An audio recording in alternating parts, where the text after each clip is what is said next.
Les amis, bienvenue dans cette nouvelle vidéo. J'espère que vous allez bien. On se retrouve à Géant Casino. Voilà. Non pas pour faire les commissions, hein, les commissions, comme on disait à l'époque. C'est fermé, c'est dimanche, mais bon, il y a des voitures garées un peu partout. Il y a du monde. Je ne sais pas ce qu'ils font, s'ils attendent le train ou quoi, mais bon. Ou le téléphérique, hein. Voilà, pour ceux qui sont au courant.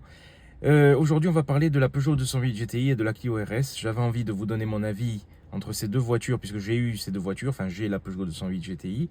Et c'est subjectif, c'est juste pour vous partager mon expérience et peut-être que ça aidera certains qui hésitent entre les deux voitures. N'hésitez pas à me dire quelle voiture vous avez ou vous comptez acheter.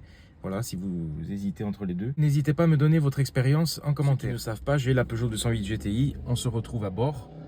Voilà, une vidéo est disponible à son sujet et une vidéo est également disponible pour la Clio RS18 que j'ai eue. Alors j'ai eu deux voitures dans des versions qui ne sont pas équivalentes. J'ai une Peugeot 208 GTI version basique, c'est pas la BPS, by Peugeot Sport, qui est la version ultime. Et par contre j'ai eu la Clio RS18 qui est la version ultime, voilà, avec le châssis bien raffermi comme il faut. On va commencer par le style extérieur. Alors au niveau du style extérieur, pour moi la Clio RS18, je l'ai vue, j'ai craqué dessus parce qu'elle avait un style unique.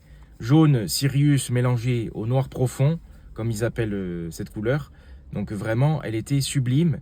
La 208 GTI, je l'ai dans une version sobre, discrète. J'aime justement cette sobriété. C'est pour ça aussi que je l'ai choisie. Le point revient à la Clio RS parce que je la trouve, même dans des versions plus simples, je la trouve plus furtive, voilà, plus agressive. Elle a plus de style selon moi. Donc ce n'est que mon avis. Avec les deux sorties rectangulaires à l'arrière et tout, je la trouve plus agressive. Si vous mettez les deux à côté, même en blanc classique, voilà. Surtout la phase 2, au niveau de la Clio RS. Surtout la phase 2 parce qu'elle a les phares qui sont différents. Dans la phase 2, je trouve qu'elle est plus agressive. La 208 GTI, je la trouve plus sobre. Même en version BPS, et encore, ça dépend des couleurs mates, elle est vraiment pas mal. Elle est quand même agressive. Donc après, c'est deux styles totalement différents. La version noir et jaune RS18, je la surnommais le frelon d'ailleurs, je trouve qu'elle est vraiment exceptionnelle. Par contre, au niveau de l'assemblage et de la qualité, du ressenti de la qualité extérieure, que ce soit visuel ou au toucher, je préfère la 208. La Clio, je trouve que ça fait plus plastique, plus cheap. L'assemblage est assez aléatoire. J'avais au niveau du pare-choc, au niveau du bas de calandre, avec les feux en damier, ça c'était bien aussi, c'était beau. Par contre, cette partie jaune, il y avait la barre jaune en bas qui se déclipsait un petit peu du pare-choc. Voilà, c'est niveau assemblage, je trouvais ça vraiment pas top. Mais bon, après à ce prix-là, voilà quoi, hein, c'est pas, on n'attend pas de miracle. Ensuite, au niveau du style intérieur, deux styles totalement différents. Pour moi, le point revient à la 208 GTI de suite, direct. Pourquoi? Parce que la 208 GTI, celle-ci a bientôt 72 000 km. Il n'y a pas un bruit parasite, ça craque pas. Il y a quand même du plastique moussé, ça fait plus qualitatif. Alors que la Clio RS, je l'avais acheté, elle avait 900 km. Au bout de 2000 km, 3000 km, ça commence à craquer de partout. Surtout la console centrale qui est tout en plastique, en piano black. Là, ça craquait à tout va. Vraiment, c'était incroyable. Donc au niveau qualité, je trouve que ça respirait pas la qualité. Elle est réputée pour ça, hein, d'ailleurs, la Clio, hein, dans toutes ses versions.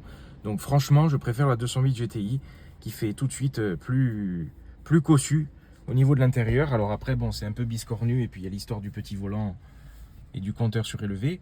Ça plaira pas à tout le monde. Ça fait un petit peu plus qualitatif. Après, au niveau de la sportivité qui se dégage de ces intérieurs, pour moi, les deux sont ex aequo. Vous avez la ceinture avec le liseré rouge. La ceinture est rouge, entièrement rouge sur la Clio. Le siège, il y a un petit peu de rouge. La Clio, vous avez le rappel de rouge sur le levier, le volant, etc. Ex aequo sur ce point-là parce que les deux sont assez sportives au niveau de l'intérieur et peut-être plus au niveau de l'intérieur pour la 208. Donc, puisque je vous parle de l'intérieur, troisième point, le confort. Alors bon, vous allez me dire, on parle de sportive, le confort, on s'en fout. Eh bien, moi, personnellement, je ne m'en fous pas parce que quand vous l'utilisez souvent, quand même, le confort, ça compte. Il y a quand même un minimum. Alors pour moi, les deux sont très confortables. Voilà. Mais le point revient à la 208 parce qu'elle est légèrement plus confortable que la Clio. Je vais devoir filmer avec la caméra de la face avant parce que je tourne le téléphone et il se coupe au bout de 2 minutes. J'ai beau être à l'ombre et tout. Il est 19 h, eh ben non, le téléphone ne tient pas le coup. Au niveau du siège, de la position de conduite du siège, c'est très bien. On est bien installé, bien maintenu dans les deux. La 208 BPS by Peugeot Sport, c'est encore plus confortable. Là, pour moi, c'est le confort ultime entre les deux. Je trouve que la position de conduite est bien. On est légèrement surélevé dans la 208 par rapport à la Clio. Pourquoi? Parce qu'il y a plus de garde au toit et on a plus de place. On se sent mieux, je trouve, à bord de la 208. Au niveau habitabilité et au niveau de la visibilité également parce que la Clio est plus écrasée, le pare-brise est vraiment plongeant. on est un peu plus engoncé et pour les personnes de grande taille, vous allez toucher le plafond plus facilement dans la Clio que dans la 208. Vraiment, ça c'est impressionnant la différence. Et pourtant la 208 est un petit peu plus petite en longueur et tout, donc voilà. Elle fait un petit peu plus bulle que la Clio, qui est plus écrasée, mais au niveau du style, voilà. On gagne dans le style ce qu'on perd dans l'habitabilité. Alors au niveau du confort, petit 2, petit C, petit A, petit E, le châssis, on en vient au châssis. Au niveau, je reste sur le point du confort pour l'instant. La 208 est beaucoup plus confortable que la Clio RS18. Pourquoi? Parce qu'elle a un châssis vraiment bout de bois. Donc au niveau suspension, c'est raide sur la Clio. Sur la 208, c'est très mou, c'est utilisable au quotidien. C'est comme une Clio classique. On avait le choix entre 3 châssis, choix qui n'existe pas sur la 208. Il y a juste la BPS qui est différente, qui est raffermie, etc., qui est forcément moins confortable, mais qui est plus sportive. La Clio, il y avait le châssis Sport, le châssis Cup et le châssis Trophy. Le premier, je le considérais comme cette 208, vraiment confortable, utilisable au quotidien, parce que je l'avais essayé dans la phase 1. C'était vraiment confortable, vraiment bien. Même au niveau du siège, le siège tissu, beaucoup plus confortable que le siège cuir, hein, je trouve, sur la Clio. Châssis Trophy, par contre, alors là, voilà, bout de bois, mais par contre, quelle efficacité. Quel châssis, et j'en viens au châssis, au point du châssis, les deux sont liés, mais quel châssis de fou, vraiment. C'était incroyable, c'était un rail. Je me suis régalé plus qu'avec d'autres voitures. La Clio RS18 avait un châssis plus ferme que la BM M140i que j'avais, qui avait pourtant la suspension pilotée. Et bien franchement, ça tanguait dans les virages alors que la Clio RS18, vous étiez sur un rail. C'est un truc de fou. Voilà, j'insiste au niveau du châssis. Le point revient, vous l'avez compris, à la Clio RS. Au niveau du châssis, même si c'est moins confortable, mais alors qu'est-ce que c'est efficace, qu'est-ce que c'est bien. Et il y a vraiment un truc, qui se passe. Voilà, le Renault Sport, il y a vraiment un truc au niveau du châssis, c'est un truc de fou. Donc le point revient à la Clio RS18. Je compare deux versions qui, vous l'avez compris, hein, voilà, c'est un vlog cool, mais je vous donne mon avis. C'est subjectif, j'ai envie de vous partager mon expérience. En même temps, c'est ma chaîne, je fais ce que je veux. Quant au niveau du confort, que ce soit siège et châssis, version 208 de base, version Clio de base, c'est similaire. C'est très confortable, utilisable au quotidien. RS18, c'est plus orienté piste, et c'est vrai, c'est vraiment un bout de bois. Voilà, ça tape, c'est tape-cul sur les dos d'âne, il faut les prendre vraiment doucement parce que sinon vous frottez de toute manière. Mais c'est tellement efficace que ça vous donne le sourire parce qu'elle est légère en plus. Au niveau du poids, les deux sont légères, la 208 et la Clio. Donc franchement, c'est vraiment des voitures amusantes, très amusantes. Et je ne les dénigre pas. Vous savez, on est dans un monde où on a tous envie du luxe, on monte, on veut des voitures toujours plus belles, toujours plus puissantes, toujours plus prestigieuses. Mais moi, je dénigre pas ces voitures qui restent simples, selon moi, et qui sont souvent dénigrées parce que ouais, la Clio, la 208, on en voit tellement. Et pourtant, qu'est-ce qu'elles sont efficaces et qu'est-ce qu'elles sont agréables, notamment sur nos routes sinueuses. Donc franchement, moi, je me régale avec les deux. Et pourtant, les deux sont différentes. C'est un autre plaisir, la 208. C'est un plaisir plus tranquille, plus discret. Et on en vient à un autre point, la sonorité. Dans les deux versions de base, la sonorité est vraiment très discrète. On n'entend vraiment pas grand-chose. La 208, franchement, elle est très discrète. La Clio, elle est un peu plus sonore à l'intérieur que la 208, je trouve. La Clio RS18 que j'avais avait la fameuse ligne Acra avec les deux sorties. Alors là, par contre, c'est plus sonore, surtout au passage de rapport, parce que ça pète. Et vous avez le résonateur, donc vous avez à l'intérieur une impression de sonorité. Vous avez l'impression d'avoir une voiture vraiment de course. Donc le point revient à la Clio avec la ligne Acra, même si au final, c'est pas des voitures trop sonores, hein, mais le passage de rapport, il y a quand même la patte Acra, il y a quand même quelque chose. Alors le téléphone, c'est une fois de plus coupé, donc j'ai mis un coup de clim pour le refroidir. Il est vraiment bouillant, il va me péter dans la main, c'est un truc de fou. Mais enfin, pourtant il est 19 h, il va falloir que je filme la nuit. Ou alors il a un problème, je sais pas, mais bon. Contre, point positif de la sonorité de la 208, c'est que je trouve que c'est une sonorité plus naturelle, plus mature. C'est pas mal, il y a plus de basses. La sonorité, je trouve, est plus aiguë de la Clio. Et j'ai pas parlé de la sonorité des moteurs, parce que là, je vous parle de la sonorité de l'échappement. Vous ouvrez le capot, vous allez écouter les moteurs. Les deux, les sonorités sont pas flatteuses. Que ce soit la Clio, la 208, franchement, voilà, ça fait pas rêver. Une petite sonorité naturelle. Ça pète un peu au passage de rapport, mais c'est quand même assez léger. Donc, il y a ce qu'il faut, sans plus. Après, une petite ligne, forcément, ça rajoute quelque chose. Mais pour quelqu'un qui veut une petite sportive, s'amuser sans se casser les oreilles, c'est nickel. Un point qui change radicalement entre les deux, c'est la boîte. Sur la Renault, c'est sur la boîte d'essai. Sur la 208 GTI, on est sur une boîte méca 6 rapports, hein, avec le pommeau qui brûle. Hein. Voilà, j'en ai parlé sur Insta. Vous cramez la main. Donc, c'est comme si vous sortiez le poulet rôti du four. Donc, ça change radicalement. Le point va forcément à la 208 parce que boîte méca, c'est 100 fois plus amusant. La Clio, vous aviez les palettes au volant. Et forcément, dès que vous avez une boîte méca, vous ressentez plus la voiture. C'est une autre conduite, c'est un autre plaisir. Donc, le point va à cette boîte de la 208. Après, ceux qui aiment les boîtes auto, forcément, ben, le point, ils le mettront à la Clio. Hein. Vous m'avez compris. Hein. Je vous fais juste ce petit comparatif comme ça avec mon ressenti. J'adorais la boîte d'essai. C'est vraiment bien quand vous passez les rapports. Vous avez l'impression de jouer à la PlayStation. Un coup de palette, ça pète bien comme il faut. Et vous vous amusez d'ailleurs à passer les vitesses tout le temps pour faire péter la voiture. Alors, faut-il que je parle de la fiabilité? Je sais pas, je vais quand même en parler un petit peu, mais bon. La fiabilité n'est pas bonne sur les deux. Voilà, elles ont mauvaise réputation. Surtout le THP de la 208. Hein. Mais la phase 2 améliore un petit peu les choses et je touche du bois, je n'ai pas de problème. Pour l'instant, pourtant j'ai fait plusieurs milliers de kilomètres, je touche du bois. J'ai eu des avis positifs pour la 208 GTI pour le THP, j'ai eu des avis négatifs et c'est pareil pour la Clio. J'ai eu des avis très négatifs pour la Clio, surtout au niveau de la boîte d'essai. Je connais un mécano qui avait une Clio RS phase 1 blanche, il se reconnaîtra peut-être, il avait mis des cales et tout, il avait fait quelques modifs sur la voiture. Il n'a eu que des problèmes, vraiment, que ce soit au niveau du train avant, au niveau de la boîte. Il m'a dit, j'ai perdu des milliers d'euros dans cette voiture. D'ailleurs, il avait dégagé, il en avait ras-le-bol.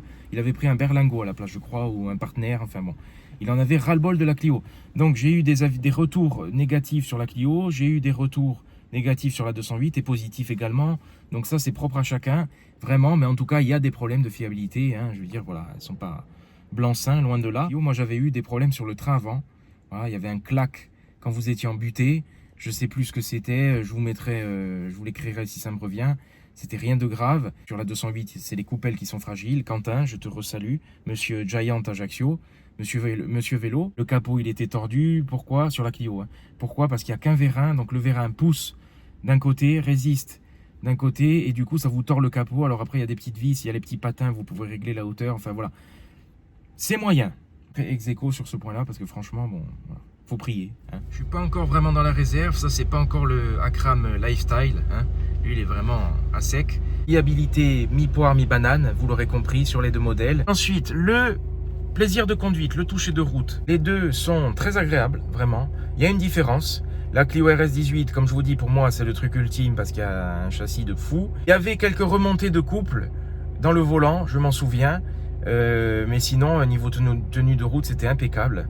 Vraiment, la 208 également, et pourtant c'est la version de base. Je trouve qu'elle tient vraiment très très bien la route, ça accroche, les deux accrochent comme pas possible. J'étais en Michelin pareil, donc pilote sport. Oui, vous avez le petit volant, ça rajoute quelque chose, ça rajoute une sensation, un petit plaisir. Et au niveau de la Clio, la différence par rapport à la 208, c'est que la Clio avait des modes de conduite. Donc il y avait le mode sport, il y avait le mode track, si je dis pas de bêtises. Ça changeait la direction, ça changeait la sonorité, alors que la 208, c'est le sport naturel, il n'y a qu'une version, il n'y a pas de mode sport, de carto qui change, etc. Donc, sur ce point, c'est plus amusant sur la Clio, puisque vous pouvez changer les choses, puis il y avait le RS Monitor en plus, donc je préférais la Clio sur ce point-là. Par contre, on en vient à la conso. Alors là, la conso, le point revient à la 208, parce que alors, la 208, elle est vraiment hyper sobre. 7 litres 7, et sur 2400 km, 7 litres 5, elle consomme rien du tout.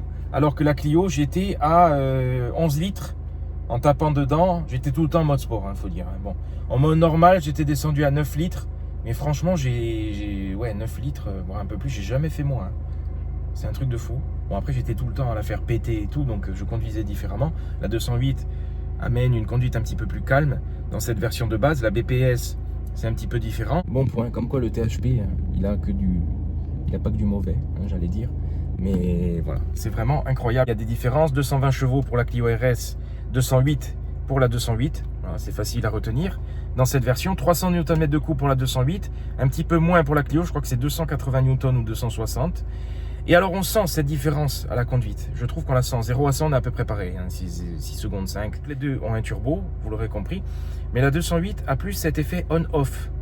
Vraiment, quand vous arrivez à 3000, vous avez vraiment le coup de pied au cul. Alors que la Clio, c'est plus linéaire sur toute la montée en régime.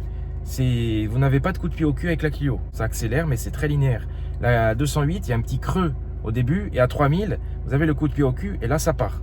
Donc c'est plus amusant cet effet on-off. Voilà, si vous aimez cet effet vraiment turbo ressenti, vous allez plus vous amuser avec la 208. N'hésitez pas à me donner votre avis en commentaire et ne commencez pas à vous énerver, à dire oui mais tu compares, j'en ai rien à foutre, je vous donne mon avis sur ce que j'ai eu. Voilà, si ça vous plaît pas, vous passez votre chemin et puis voilà. Pour faire de longs trajets, j'ai fait de longs trajets avec les deux. La 208 GTI, même en version BPS, je trouve que c'est sonore, mais bon, ça va. La Clio RS, ça résonne tout le temps, ça résonne, ça résonne. Ça fait caisse de résonance même à l'arrière avec la ligne Acra. Alors j'aimais beaucoup le RS Monitor dans la Clio et c'était une maladie, c'est qu'à chaque fois il fallait que je le mette, fallait que je l'aie, fallait que je le voie et je le regardais souvent, pour rien, hein, parce que je n'étais pas sur circuit.